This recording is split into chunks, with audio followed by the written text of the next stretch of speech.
जब 1300 के आसपास एक छोटा सा तुर्क कबीला इतिहास के पन्नों पर अपनी छाप छोड़ने वाला था। यह कहानी है उस्मान प्रथम की, जिन्हें उस्मान गाजी कहा जाता है।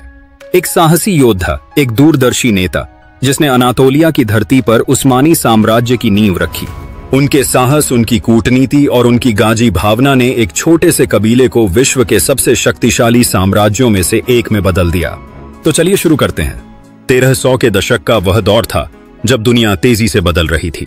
अनातोलिया, जो आज के तुर्की का हिस्सा है, उस समय छोटे छोटे कबीलों और बीजांटिन साम्राज्य के कमजोर पड़ते किलों का मिश्रण था। इसी दौर में एक व्यक्ति ने इतिहास के पन्नों पर अपनी अमिट छाप छोड़ी। उनका नाम था उस्मान प्रथम, जिन्हें इतिहास उस्मान गाजी के नाम से जानता है। उनकी कहानी केवल एक साम्राज्य की स्थापना की कहानी नहीं है, बल्कि साहस, दूरदर्शिता और एकता की भावना की कहानी है, जिसने एक छोटे से कबीले को विश्व के सबसे शक्तिशाली साम्राज्यों में से एक में बदल दिया। उस्मान प्रथम का जन्म 1257 में हुआ था। वह काई कबीले के एक तुर्क नेता एर्तुग्रुल गाजी के बेटे थे। काई कबीला, जो मध्य एशिया से अनातोलिया आया था, उस समय एक छोटा सा समूह था जो बीजांटिन साम्राज्य और सेल्जुक तुर्कों के बीच बसे एक छोटे से क्षेत्र में रहता था। उस्मान के पिता एर्तुग्रुल ने अपने कबीले को एकजुट करने और स्थानीय बीजांटिन क्षेत्रों पर छोटे मोटे हमले करके अपनी ताकत बढ़ाने का काम शुरू किया था। लेकिन यह उस्मान ही थे जिन्होंने अपने पिता की विरासत को न केवल संभाला, बल्कि उसे एक विशाल साम्राज्य में बदलने का सपना देखा। 1300 के आसपास जब उस्मान लगभग 43 वर्ष के थे, उन्होंने अपने कबीले का नेतृत्व संभाला। उस समय अनातोलिया में अराजकता का माहौल था। बीजांटिन साम्राज्य, जो कभी शक्तिशाली था, अब कमजोर पड़ चुका था। इसके कई किले और शहर छोटे छोटे हमलों का शिकार हो रहे थे। उस्मान ने इस अवसर को भांप लिया। उनकी रणनीति थी छोटे छोटे लेकिन सुनियोजित हमले करना। वह जानते थे कि एक साथ बड़े युद्ध लड़ने की ताकत उनके कबीले में नहीं थी, इसलिए उन्होंने धीरे धीरे अपने क्षेत्र का विस्तार शुरू किया। उस्मान की पहली बड़ी जीत 1306 में आई, जब उन्होंने बुरसा शहर के पास बीजांटिन सेना को हराया। यह युद्ध, जिसे इतिहास में बाफियस की लड़ाई के नाम से जाना जाता है, उस्मानी साम्राज्य की नींव का पहला पत्थर साबित हुआ। इस जीत ने न केवल उस्मान की सैन्य ताकत को दिखाया, बल्कि उनके कबीले का मनोबल भी बढ़ाया। स्थानीय लोग, जो बीजांटिन शासन से त्रस्त थे, उस्मान के नेतृत्व में एक नई उम्मीद देखने लगे। उस्मान ने इस जीत के बाद अपने क्षेत्र को मजबूत करने पर ध्यान दिया। उन्होंने अपने सैनिकों को न केवल युद्ध के लिए तैयार किया, बल्कि स्थानीय लोगों के साथ अच्छे संबंध बनाए। उस्मान प्रथम की खासियत थी उनकी गाजी भावना। गाजी का मतलब था धर्म और न्याय के लिए लड़ने वाला योद्धा। लेकिन उस्मान केवल तलवार के दम पर नहीं जीते। वह एक दूरदर्शी नेता थे, जो जानते थे कि एक साम्राज्य केवल युद्ध से नहीं, बल्कि कूटनीति, सहानुभूति और प्रशासन से बनता है। उन्होंने जीते हुए क्षेत्रों में स्थानीय ईसाई और अन्य समुदायों के साथ निष्पक्ष व्यवहार किया। उन्होंने करों को कम किया, स्थानीय लोगों को सुरक्षा दी और उनके धार्मिक विश्वासों का सम्मान किया। इस वजह से कई बीजांटिन शहर बिना युद्ध के ही उनके सामने आत्मसमर्पण करने लगे। 1310 तक उस्मान ने कई छोटे छोटे किलों और शहरों पर कब्जा कर लिया था।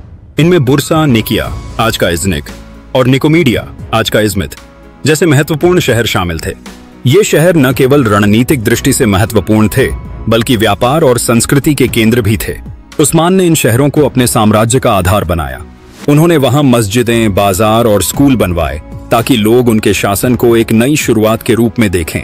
उस्मान का शासन केवल सैन्य विजयों तक सीमित नहीं था, वह एक कुशल प्रशासक भी थे। उन्होंने अपने क्षेत्र में एक ऐसी व्यवस्था बनाई जिसमें स्थानीय लोग और तुर्क कबीले एक साथ मिलकर काम कर सकें। उन्होंने अपने सैनिकों को जमीनें दी ताकि वे स्थायी रूप से बस सकें और खेती कर सकें। इससे उनके साम्राज्य की आर्थिक स्थिति मजबूत हुई। साथ ही उन्होंने एक ऐसी सेना बनाई जो न केवल तलवार से लड़े, बल्कि अनुशासन और रणनीति में भी पारंगत हो। यह सेना बाद में उस्मानी साम्राज्य की रीढ़ बनी। उस्मान की निजी जिंदगी भी उनकी नेतृत्व शैली को दर्शाती थी। उनकी दो पत्नियां, माल खातून और राबिया बाला खातून, उनके जीवन में महत्वपूर्ण भूमिका निभाती थीं। माल खातून उनके पिता के समय से उनके साथ थीं और राबिया बाला खातून बाद में उनके जीवन में आईं। उनके बेटे ओरहान गाजी ने उनके सपनों को आगे बढ़ाया। उस्मान ने अपने बच्चों को न केवल युद्ध की कला सिखाई, बल्कि यह भी बताया कि एक सच्चा नेता वही है जो अपने लोगों का सम्मान और विश्वास जीते। 1314 तक उस्मान का साम्राज्य इतना मजबूत हो चुका था कि वह बीजांटिन साम्राज्य के लिए एक बड़ा खतरा बन गया था। लेकिन उस्मान का सपना केवल अनातोलिया तक सीमित नहीं था। वह चाहते थे कि उनका साम्राज्य यूरोप, एशिया और अफ्रीका तक फैले। यह सपना उनके जीवन काल में पूरा नहीं हुआ, लेकिन उन्होंने इसके लिए मजबूत नींव रखी। 1326 में जब उनकी मृत्यु हुई, तब तक उनका कबीला एक छोटे से समूह से एक संगठित और शक्तिशाली इकाई में बन चुका था। उनकी मृत्यु के समय वह लगभग 69 वर्ष के थे और उनकी विरासत उनके बेटे ओरहान गाजी ने संभाली।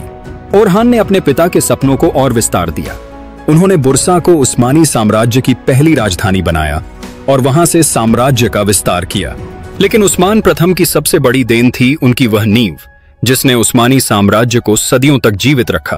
1453 में जब उनके वंशज महमद द्वितीय ने कॉन्स्टेंटिनोपल पर विजय प्राप्त की, तो यह उस्मान के सपने का चरम था। कॉन्स्टेंटिनोपल, जो बाद में इस्तांबुल बना, उस्मानी साम्राज्य का दिल बन गया। उस्मान प्रथम की कहानी केवल युद्ध और विजय की कहानी नहीं है। यह एक ऐसे नेता की कहानी है जिसने अपने समय की चुनौतियों को अवसर में बदला। उन्होंने एक छोटे से कबीले को एक साम्राज्य में बदला जो सैकड़ों वर्षों तक दुनिया के 3 महाद्वीपों पर राज करता रहा। उनकी गाजी भावना, उनकी कूटनीति और उनकी मानवता ने उन्हें एक महान नेता बनाया। वह न केवल अपने समय के लिए बल्कि आने वाली पीढ़ियों के लिए भी प्रेरणा बने। उस्मान प्रथम की स्थापना की गई उस्मानी सल्तनत ने न केवल इस्लामिक इतिहास में बल्कि विश्व इतिहास में भी एक महत्वपूर्ण स्थान बनाया। उनके द्वारा शुरू की गई यह यात्रा 1300 के दशक में एक छोटे से कबीले से शुरू हुई और सैकड़ों वर्षों तक चलती रही। उस्मान की कहानी हमें सिखाती है कि साहस, एकता और दूरदर्शिता से कोई भी छोटा सा सपना एक दिन विशाल हकीकत में बदल सकता है। तो दोस्तों, उस्मान प्रथम की कहानी एक छोटे से सपने से शुरू हुई थी जो 1300 के दशक में हकीकत बन गई। उनकी दूरदर्शिता और एकता की भावना ने उस्मानी साम्राज्य को सदियों तक अमर रखा। यह कहानी हमें सिखाती है कि साहस और निष्पक्षता से कोई भी सपना सच हो सकता है। उम्मीद है आपको यह वीडियो अच्छी लगी। मिलते हैं एक और ऐतिहासिक कहानी के साथ। अल्लाह हाफिज।